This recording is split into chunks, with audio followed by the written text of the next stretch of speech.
کہ بیٹا یہ تیری وقت کی ضرورت ہے، یہ تیرے وقت کی ضرورت ہے، اور تو اس سے اپنے اخراجات پورے کرنا۔ تو علم دین سیکھنے کے لیے جا رہا ہے، علم دین حاصل کرنے کے لیے جا رہا ہے، لیکن ایک میری نصیحت ضرور ماننا، کہ ایک میری نصیحت ضرور ماننا۔ اے میری پیاری ماں، اے میری شفیق ماں، اے میری والدہ، وہ تیری نصیحت کیا ہے؟ وہ یہ ہے کہ کیسا بھی وقت آ جائے تجھ پہ جھوٹ نہیں بولنا۔ وقت تجھ پہ کیسا بھی آ جائے لیکن جھوٹ نہیں بولنا۔ وہ بچہ قافلے کے ساتھ چل دیتا ہے، چلتے چلتے چلتے چلتے ایک ویران جگہ پر پہنچتا ہے، جہاں پر رہزنوں نے اس پر حملہ کر دیا، قافلے پر۔ رہزن بولتے ہیں ڈاکوؤں کو۔ رہزنوں نے قافلے پر حملہ کر دیا، بہت لوگوں کے مال لوٹ لیے، متاع لوٹ لیے، بہت سارے پیسے انہوں نے ضبط کر لیے، اور سارے پیسے جو نا ڈاکوؤں کے سردار کے آگے رکھ دیے، ڈاکوؤں کے سردار کے آگے رکھ دیے۔ تو پیارے اسلامی، اس بچے کی بھی تلاشی لی گئی۔ جب اس بچے کی تلاشی لی گئی تو اس کے بعد کچھ ملا ہی نہیں۔ تو پر یہ دور کھڑا ہوا تھا، سارے ڈاکوؤں نے سارا ملبہ مال اکٹھا کر لیا، سردار کے پاس پیش کر دیا۔ ایک رہزن دھوکے سے بعد میں اس کے پاس آیا کہ برخوردار یہاں کیسے کھڑے ہو؟ کیا تمہارے پاس کچھ مال وال ہے؟ بات وہی ماں کی دھیان آئی، بیٹا کچھ بھی ہو جائے جھوٹ مت بولنا۔ انہوں نے کہا ہاں میرے پاس مال ہے، میری ماں نے میری صدری میں دینار سی رکھے ہیں۔ اس نے کہا موت کے دہانے پہ کھڑے ہو، موت کے منہ میں کھڑے ہو، مذاق مت کرنا، یہ مذاق کا موقع نہیں ہے، یہ مسخری کا موقع نہیں ہے۔ اس نے کہا میں مذاق کیوں کرنے لگا، میری ماں نے واقعی میری صدری میں یہ سیے ہوئے ہیں۔ تو پیارے اسلامی، جب اس رہزن نے، اس ڈاکو نے آپ کی صدری کو اتارا تو واقعی میں اس کی صدری میں وہ 40 دینار سلے ہوئے تھے۔ اس نے کہا بیٹا ایک بات بتاؤ، کیا کہ تم اپنا مال بچا سکتے تھے، بچ گئے تھے، لیکن تم نے بچایا کیوں نہیں؟ اس نے کہا دراصل میں نے اپنی ماں سے وعدہ کیا تھا کہ میں جھوٹ نہیں بولوں گا، میں جھوٹ نہیں بولوں گا۔ اب ڈاکو نے جب یہ بات سنی تو اس کا دل پسیج گیا۔ وہ سوچنے لگا کہ اب یہ کتنا چھوٹا بچہ ہے، اس کی عمر بھی کتنی ہے کہ یہ جھوٹ نہیں بولے گا۔ ماں نے نصیحت کر دی، اب وہ سردار کے پاس لے کے چلتا ہے کہ سردار یہ بچہ ہے، اور دراصل اس کا مال بچ بھی سکتا تھا، یہ اپنا مال بچا بھی سکتا تھا، اور پھر اس نے بعد میں اپنا مال بتا دیا۔ سردار کے پاس جب وہ آیا کہ کیا بات ہے بیٹے، مال جب تم بچا سکتے تم نے بچایا کیوں نہیں؟ کہ میں نے اپنی ماں سے وعدہ کیا تھا، میری ماں نے مجھ سے کہا تھا کہ تمہیں راستے میں کیسی بھی پریشانی آئے، مشکلات آئے، جھوٹ نہیں بولنا۔ میں اپنی ماں سے کیے ہوئے وعدے کو نبھا رہا ہوں۔ مال الگ چیز ہے، وعدہ الگ چیز ہے۔ مال آتا اور جاتا رہتا ہے۔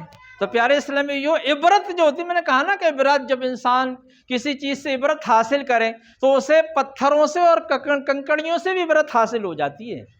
اب اس ڈاکو سوچنے لگا، کہنے لگا برخوردار تم اپنی ماں سے کیے ہوئے وعدے کو اس قدر نبھا رہے ہو کہ تم نے اپنا مال جو بچا ہوا تھا، محفوظ تھا، سیف تھا، وہ ہمارے حوالے کر دیا۔ وہ ڈاکو رونے لگا، اس کا دل پسیج گیا۔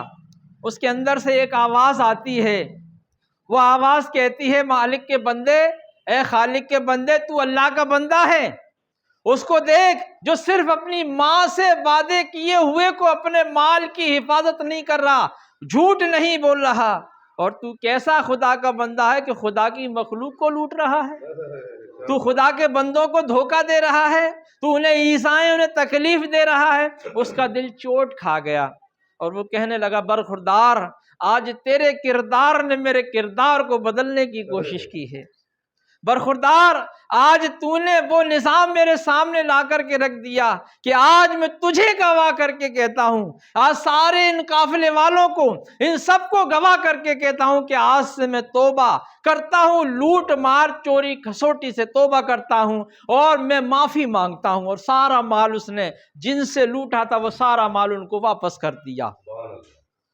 اب کیا ہوتا ہے، اب جو اس کے ساتھی تھے اس نے کہے سردار کیا ہم نے واقعی لوٹ مار سے توبہ کر لی ہے؟ اس نے کہا میں نے تو کر لی ہے، آپ کی مجھے نہیں پتا۔ انہوں نے کہا ساری زندگی آپ کے ساتھ رہے ہیں، ہر کام ہم نے آپ کے ساتھ کیا ہے، تو ہم توبہ میں بھی آپ کے پیچھے نہیں رہیں گے، آپ توبہ کرتے ہیں تو ہم بھی توبہ کرتے ہیں۔ لہٰذا انہوں نے ساروں نے توبہ کر لی۔ الحمدللہ شاید آپ نہیں جانتے ہوں، وہ چھوٹا سا بچہ آگے چل کے عبد القادر جیلانی بنتا ہے، جس کو بڑے پیر صاحب کہا جاتا ہے۔ ساری دنیا میں آج ان کے ڈنکے بج رہے ہیں۔ پیارے اسلامی بھائیو، سچائی ہوتی ہے، اور انسان ہمیشہ یاد رکھے کہ جو سچ ہوتا ہے وہ ہمیشہ حق ہوتا ہے، اور حق ہی سچ ہے، اور سچ ہی حق ہے۔ پیارے اسلامی بھائی، اب سوچیں یہ دو واقعوں سے ہمیں سیکھنے کو کیا ملا۔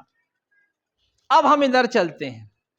بچوں کا، گھر والوں کا پہلا مدرسہ ان کا گھر ہوتا ہے، اس کی ماں ہوتی ہے، ان کے والد ہوتے ہیں۔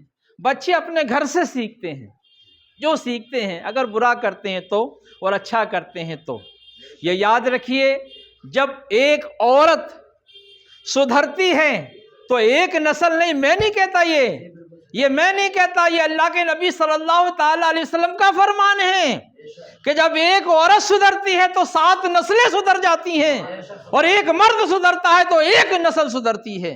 تو عورت کا نظام اسلام میں یوں بڑا کیا گیا کہ اگر یہی عورت ہو تو اس کے پاؤں کے نیچے کبھی جنت ہو جایا کرتی ہے کہ نہیں ہو جایا کرتی۔ تو پیارے اسلامیوں، سوچیں، غور کریں کہ آج ہمارے گھر کی عورتوں کا حال کیا ہے، اب آج ہمارے گھر کا نظام کیا ہے۔ اگر بچہ شکم میں ہے تو ماں کو تو چاہیے کہ صبح صبح اٹھ کر قرآن کی تلاوت کرے، ماں کو تو چاہیے کہ وہ زیادہ سے زیادہ نمازیں پڑھے، لیکن وہ بیبی کی تصویر لگی ہوئی ہے کمرے میں، وہ چھوٹا سا بیبی لگا ہوا ہے اور اس کو دیکھ رہی ہے، وہ ماڈرن زمانے کے فلم اسٹاروں کی تصویریں لگی ہوئی ہیں۔ اب بچہ پیدا ہو کر فلم اسٹاروں جیسی تو بن جائے۔ اب پیارے اسلامیوں، سوچے، غور یہ کریں کہ جب ماں کے شکم میں اگر بچہ حضور غوث پاک کے، آپ نے یہ واقعہ بار بار سنا ہوگا کہ حضور غوث پاک پہ جب بسم اللہ کی رسم ادا کرنے کے لیے مدرسے میں بھیجا گیا تو آپ نے 18 پارے منہ زبانی سنائے تھے، سنا کہ نہیں سنا؟ اور جملہ کیا تھا جب استاد صاحب نے کہا بیٹا سیکھے کہاں، عمر تو اتنی ہے نہیں، کہا میری ماں کو اتنے ہی یاد تھے، وہ اتنا پڑھا کرتی تھی تو میں نے پڑھ کے سیکھ لی۔ اب سوچے کہ ماں کے شکم میں جب ماں تلاوت قرآن کر رہی ہے تو بیٹا ماں کے شکم میں الحمدللہ 18 پارے کو حافظ قرآن ہو جاتا ہے۔ اب یہی ماں اگر ناچ گانوں کی محفلوں میں ہو، یہی ماں اگر بے حیائی کی مناظر ظاہر کرتی ہو، یہی ماں جو ہے نا بے پردہ گھومتی ہو، تو بچوں پر اثر کیا پڑے گا؟ آج معاشرے میں آپ پورا سروے کر لیجئے، پورے معاشرے کا سروے کر لیجئے، انسانیت کے اندر انسانیت مر چکی ہے، انسانیت ختم ہو چکی ہے۔ کیوں؟ کیونکہ دین اسلام اس نے اپنے اندر نہیں رکھا، دین اسلام کو اس نے پسے پست ڈال دیا ہے۔ بابا گنج شکر فرید الدین رحمت اللہ تعالی علیہ، یہ بھی اپنے وقت کے بہت بڑے ولی گزرے ہیں۔ ان کی والدہ کے سامنے ان کے بیٹے کا تذکرہ ہوا، جب بیٹوں کی تعریف ہوتی ہے تو والدہ خوش ہو جایا کرتی ہیں کہ ہمارے بیٹے کا تذکرہ ہو رہا ہے، وہ بھی اچھے کاموں سے، اگر برے کاموں سے ہو تو والدائیں غمگین بھی ہوتی ہیں۔ عورتیں بیٹھی بیٹھی تعریف کر رہی تھیں گنج شکر کو، اللہ پاک نے بڑا نوازا ہے فرید الدین کو۔ ماں سے رہا گیا، ماں نے کہا تم میرے بیٹے کی تعریف کر رہی ہو ٹھیک ہے، لیکن کبھی تم نے اس کی ماں کی طرف بھی توجہ دی؟ پوچھا کیا؟ ماں تو نے کیا کیا؟